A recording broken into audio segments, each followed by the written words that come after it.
Have you ever replayed the same conversation 10 times after it ended? Maybe you made a joke that didn't land. Maybe your text got left unread.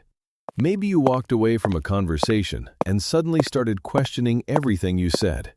Or maybe it's midnight and you're lying in bed trying to solve a problem that doesn't even exist yet. You're running scenarios, preparing for outcomes, arguing with people who aren't even in the room.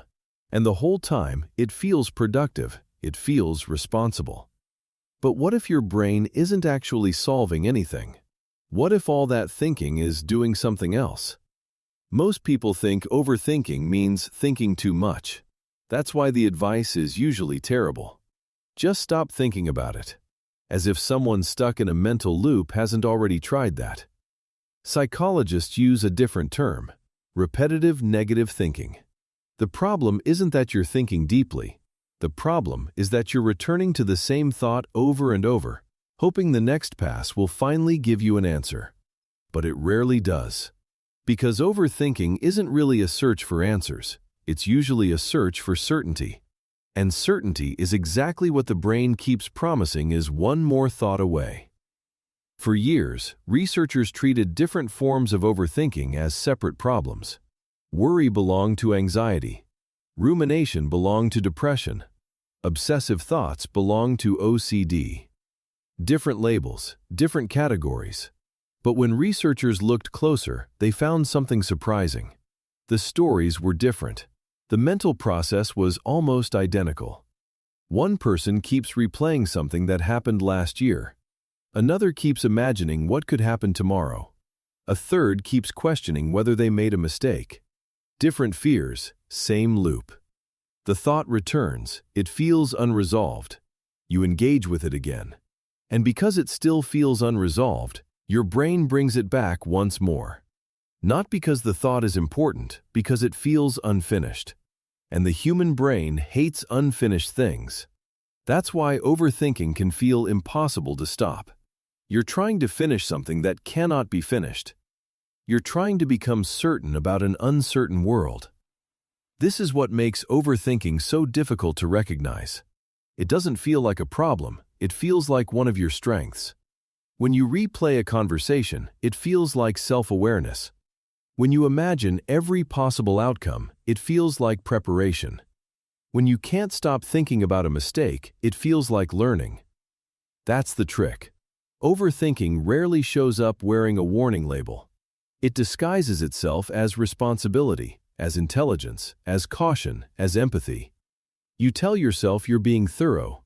Meanwhile, you've spent 3 hours trying to solve a question that has no answer. You tell yourself you're preparing. Meanwhile, you're postponing a decision until you feel completely certain. You tell yourself you're learning from the past. Meanwhile, you're replaying the same scene for the 20th time. Preparation that never ends isn't preparation. At some point, it becomes avoidance. The cost is easy to miss because it builds slowly. Someone is talking to you and you're nodding along, but you're not really there. Part of your attention is still trapped in something that happened earlier. You finally make a decision, then spend the next week wondering whether the other option was better. You finish the day exhausted, even though nothing physically demanding happened. Your body was resting, your mind wasn't. And here's the part most people never notice. The more you chase certainty, the more uncertainty your brain learns to find. Every question creates another question. Every answer creates another doubt. The thinking isn't calming the brain. It's teaching the brain that this topic requires even more attention. So the loop continues. For some people, this doesn't stay occasional. It becomes a habit, then a pattern, then a lens. Overthinking stops being something they do. It becomes how they relate to the world. They don't just question decisions, they question every decision. They don't just analyze conversations, they analyze themselves. After a while, the loop feels so familiar that it starts to feel like part of who they are. The answer isn't to stop thinking. Thinking is useful, reflection is useful, planning is useful. The goal is to recognize when thinking has stopped moving forward. There's a difference between reflecting and replaying, between planning and rehearsing disaster. between solving a problem and circling it. At some point, the thought stops moving, but you keep returning to it anyway. Not because it's getting closer to a solution, because the brain is still chasing the certainty it was promised. And the strange thing is, the loop starts losing its grip the moment you catch it happening. The moment you can say, "I'm not solving this anymore, I'm repeating it." That's where the cycle begins to weaken. Not because the problem disappeared, but because you stopped mistaking repetition for progress. I want to know what your brain keeps bringing you back to.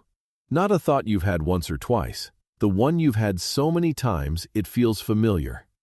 Leave it in the comments. You might discover a lot more people are carrying the same loop than you realized.